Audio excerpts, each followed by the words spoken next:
The sound of splintering plastic and metal echoed through the conference room as Vance's fist smashed through the center of my prototype. 6 months of late nights, missed weekends, and meticulous calibration work scattered across the polished floor in a spray of components. My breath caught in my throat as I watched tiny, custom-machined parts skitter under chairs and roll toward the walls.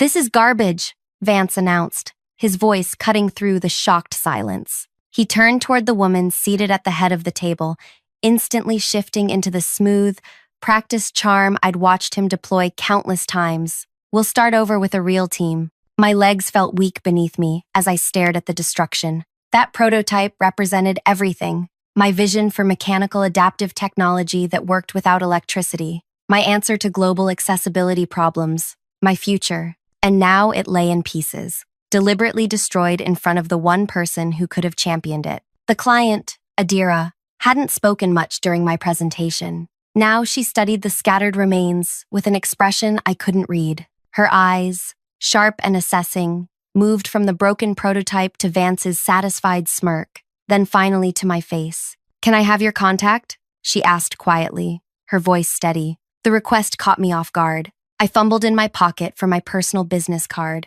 the ones I'd printed myself when Vance had forgotten to order them for me after my promotion. My fingers trembled slightly as I handed it to her. Vance's smile faltered, the corners of his mouth tightening almost imperceptibly. "Adira, I assure you, our team will develop something much more aligned with industry standards. Ellie's approach is," he hesitated, searching for the right dismissive term, "experimental, impractical, for real-world application."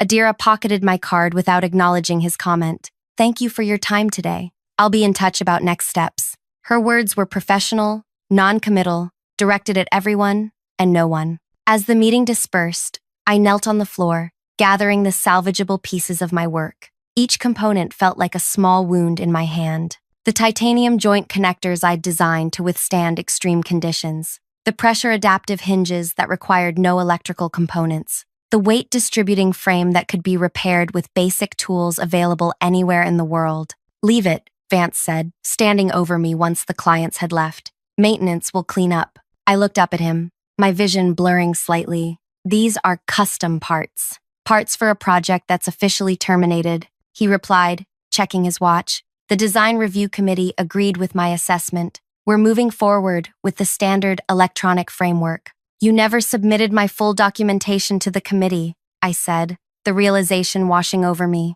"You told me the meeting was next week," Vance shrugged. "I made an executive decision to fast-track the process. Your design was never going to meet market requirements." He straightened his tie. "Take the rest of the day. Clear your head. Tomorrow, you'll join Kata's team on the sensor array project." A demotion, not even thinly disguised. Before we continue further, thank you for taking time to listen to this story. If you're enjoying it so far, please hit the like button and subscribe to the channel for more content like this. Your support means everything, and your comments help me know what stories resonate with you. Now, let's get back to what happened next. My name is Ellie Castillo. I'm a mechanical engineer with a specialty in adaptive motion systems. I'd spent the last 2 years developing technology that could revolutionize mobility devices, prosthetics, wheelchairs, and assistive equipment that worked without batteries or complex electronics. While everyone else chased electrical solutions, I focused on mechanical innovations that would be more reliable, infinitely more affordable, and accessible globally. I joined the company straight out of graduate school, attracted by their mission statement about engineering solutions for underserved communities. I believed in that purpose with every fiber of my being. My mother had spent her career as a rural healthcare provider in regions where power outages were common. I'd grown up watching people struggle when their medical devices failed due to power issues, problems that could be solved with better mechanical design. For 18 months, my ideas had been systematically sidelined. Vance had arrived as our new division head and immediately established himself as someone who valued flash over function. He preferred solutions that looked impressive in boardroom presentations. Sleek, electronic, modern. The fact that such devices became useless paperweights without consistent power access was, in his view, a distribution problem, not a design problem. 3 days after that disastrous meeting, my personal cell phone rang with an unknown number. "Ellie Castillo speaking. This is Adira Kessler. The client's voice was unmistakable. "I'd like to see more of your designs, privately." My pulse quickened. "I'm not sure how much I can share outside company channels." "I understand your position," she replied, "but I believe your approach has significant potential. Would you be willing to meet to discuss concepts only?" We arranged to meet at a small workshop space near the industrial district. I brought only my sketchbook, nothing proprietary, nothing that would violate my employment contract, just concepts I could draw freehand. When Adira arrived, she introduced herself properly. She wasn't just any potential client. She was the chairperson of the largest mobility foundation in the country, responsible for distributing assistive devices to over 60 countries worldwide. "Your approach solves problems we've struggled with for years," she said, examining my sketches with practiced eyes. "Battery dependency makes our devices useless in many regions. Even when we provide solar chargers, they're often repurposed for more immediate community needs." My chest tightened with vindication mixed with regret. "Without access to company resources, use our workshop," she interrupted, gesturing to the space around us. "I'm hosting the International Mobility Conference next month. Every major manufacturer and distributor will attend. I want you to demonstrate what's possible." "Vance will be there," I said, the realization sinking in. Adira's expression remained neutral. "Yes, your manager has been invited. Does that concern you?" It should have terrified me, but staring at the opportunity before me, the chance to finally demonstrate what I knew was possible, I felt something harden inside me, a resolve I hadn't known I possessed. "Not anymore," I answered. For 3 weeks, I maintained a precarious double life. During the day, I worked on Kata's team, dutifully running sensor diagnostics and keeping my head down. Vance grew increasingly smug, assuming I'd learned my place. At night, I rebuilt my prototype in Adira's workshop, making improvements I'd only dreamed of when constrained by company resources. The foundation's facilities weren't as advanced as my company's, but they had something more valuable: artisans, who regularly repaired devices returned from the field. "This joint fails constantly," said Miko, a wheelchair repair specialist, pointing to my initial design. "Dust gets in here and locks it up." I redesigned it that night, creating a sealed bearing system that could be cleaned with nothing more than a damp cloth. Each interaction taught me something new about real-world conditions my devices would face. The night before the conference, I stood back and looked at not just my rebuilt original design, but 3 additional prototypes addressing different mobility needs, all functioning without electrical power, all repairable with basic tools, all manufacturable at a fraction of standard costs. "Are you ready for tomorrow?" Adira asked, stopping by for a final check. I ran my hand along the main mobility device, a wheelchair that could easily navigate rough terrain, without motors, that could be adjusted for growing children, that could be fully repaired by users with minimal training. "I've been ready for 2 years," I replied. "I just needed someone to see it." The day of the conference arrived with a storm that matched my nerves. Rain lashed against windows as I transported my prototypes to the exhibition hall, each covered under waterproof tarps. I'd called in sick to work, sending a brief message to Kata that I had a fever. By noon, my display was ready but concealed behind partition walls that Adira had arranged. My work would remain hidden until my scheduled demonstration. I peeked through a gap in the partitions as attendees began filling the hall. Industry leaders, government representatives, and medical professionals from across the globe mingled between elaborate company displays. The anxiety that had been building in my chest for weeks threatened to overwhelm me. "Breathe," I whispered to myself, pressing my palms against my thighs. Through the crowd, I spotted Vance arriving with our company's delegation. He moved confidently between groups, shaking hands and laughing. He had no idea I was here, no idea what was coming. At precisely 2:30, Adira stepped onto the small stage at the center of the hall. The crowd quieted as she welcomed everyone to the Foundation's annual conference. "Today is about innovation that serves real needs," she said, her voice carrying through the space. "Not technology for its own sake, but solutions that work in every context, from urban centers to remote villages." Her eyes found mine across the room. "Our first special demonstration embodies that philosophy. Please welcome mechanical engineer Ellie Castillo." The partition walls were pulled back as I stepped forward. Murmurs spread through the crowd as people recognized the mobility devices arranged before them. Not as sleek or flashy as the electronic versions dominating the industry, but visibly different in design and function. My gaze caught Vance's face in the crowd, the shock, the confusion, the dawning horror as he recognized me, and the implications of my presence. I savored that expression for one heartbeat before turning my attention to the wider audience. These devices address different mobility needs, I began, my voice steadier than I'd expected, but they share core principles. They function without electrical power, they can be maintained with basic tools, and they can be manufactured at a fraction of standard costs. I moved to the first prototype, the wheelchair with my adaptive terrain system. This design reduces production expenses by 60% while increasing durability by 300%, I explained, demonstrating how the mechanical system adjusted automatically to different surfaces.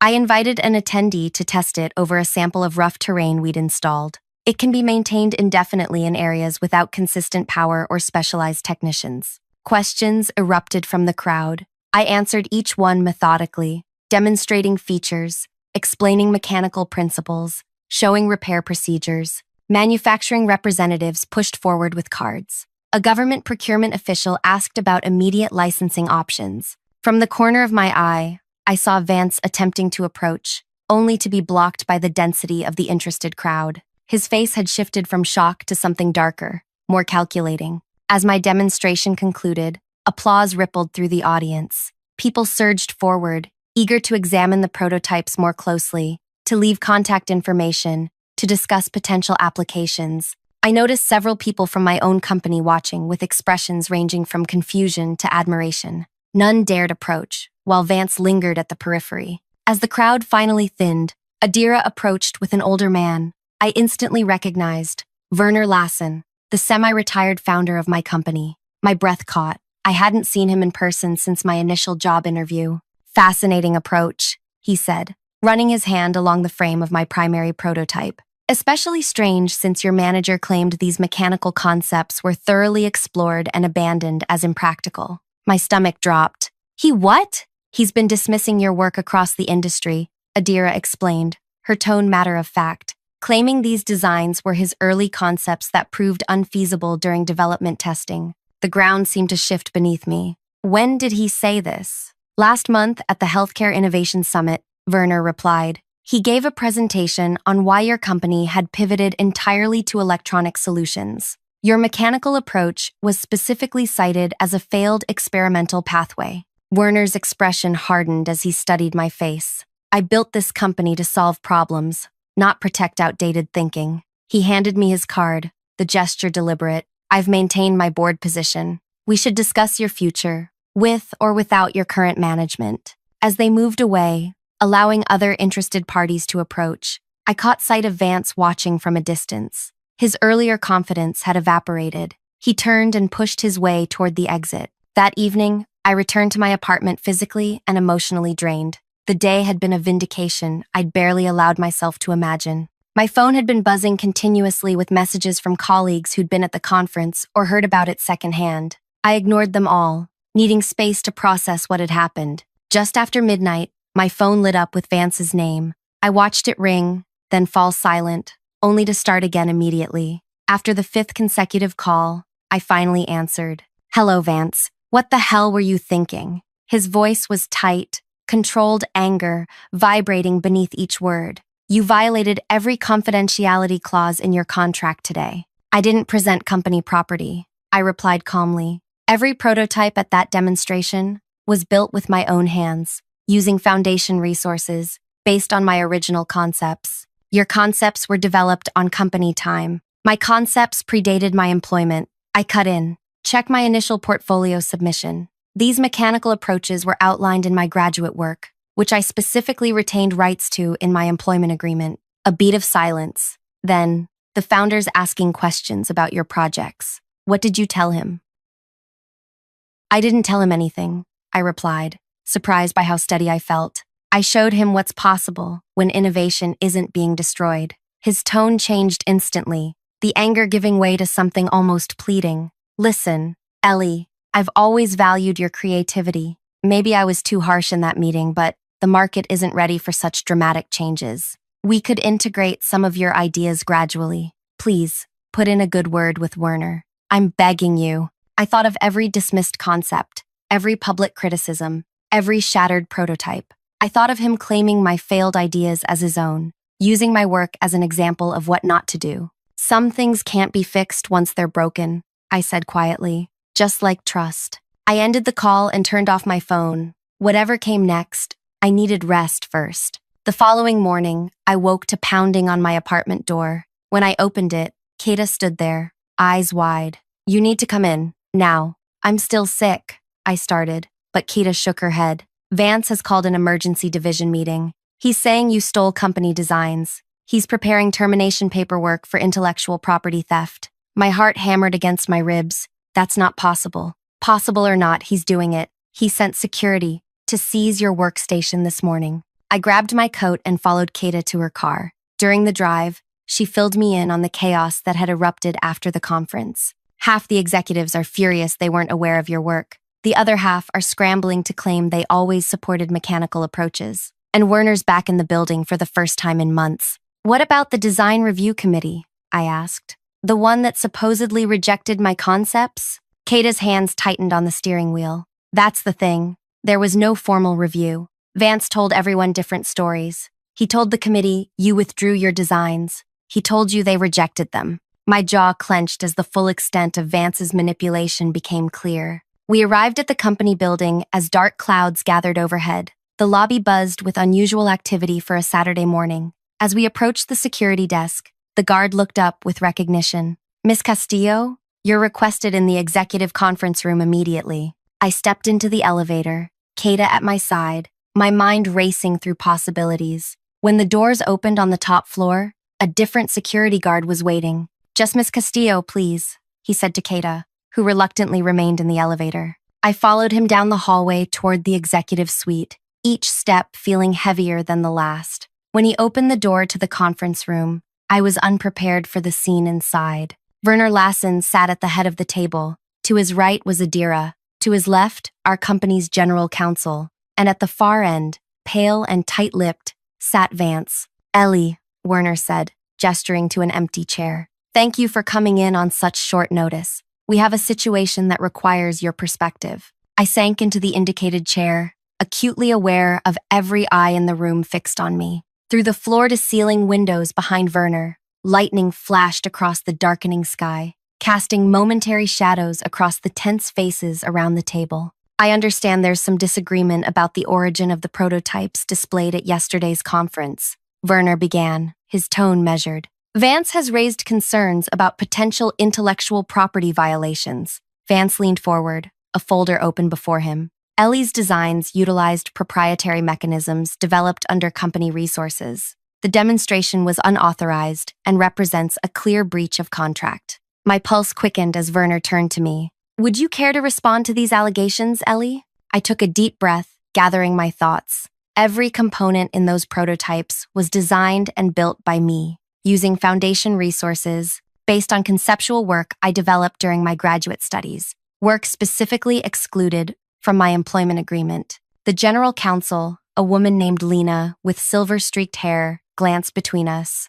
"This comes down to documentation and timing. When were these concepts first developed, and what evidence exists to support each claim?" "I have my original thesis and design journals from graduate school," I replied. "They clearly outline the mechanical approach I've been refining. I can provide them immediately." "Convenient," Vance said with a dismissive wave, "but irrelevant. Any similar concepts were substantially transformed using company resources during your employment. The innovations demonstrated yesterday incorporated techniques developed by our senior engineering team." Werner's eyes narrowed slightly. "Which innovations specifically, Vance?" "The adaptive pressure response system, for one. That was developed in the Mathis project last year." "Interesting," Adira interjected, speaking for the first time. She slid a tablet toward the center of the table. "Because I've reviewed Ellie's graduate work from 3 years ago, the adaptive pressure system is clearly documented there, including preliminary stress tests." Lena took the tablet, scrolling through the displayed documents with practiced efficiency. Her expression remained neutral, but I noticed her eyebrows lift slightly. "There's something else we should address," Werner said, turning to Vance. "The presentation you gave at the Healthcare Innovation Summit last month. You specifically cited mechanical mobility solutions as a failed approach that your team had explored and abandoned. Color drained from Vance's face. I was summarizing the company's strategic direction. You presented Ellie's work as your own failed experiment, Werner corrected, his voice hardening. You claimed to have personally determined that mechanical adaptations were insufficient for modern needs. I never claimed personal. I have the presentation slides and transcript, Lena interrupted, tapping her own tablet. You repeatedly used phrases like, my team's initial exploration, and my early designs when referring to mechanical concepts that match Ellie's work. Rain began to pelt against the windows as silence fell over the room. I watched Vance's expression shift, calculation replacing defensiveness as he reassessed his position. There appears to be some unfortunate miscommunication, he finally said, his voice regaining some of its smooth confidence. In the pressure of presentation environments, attribution sometimes becomes simplified. My intent was never to claim. This wasn't a one-time miscommunication, I said quietly, finding my voice. You've been systematically undermining my work for nearly 2 years. Werner turned to me. Can you elaborate? The moment stretched between us, the culmination of months of frustration, doubt, and determination.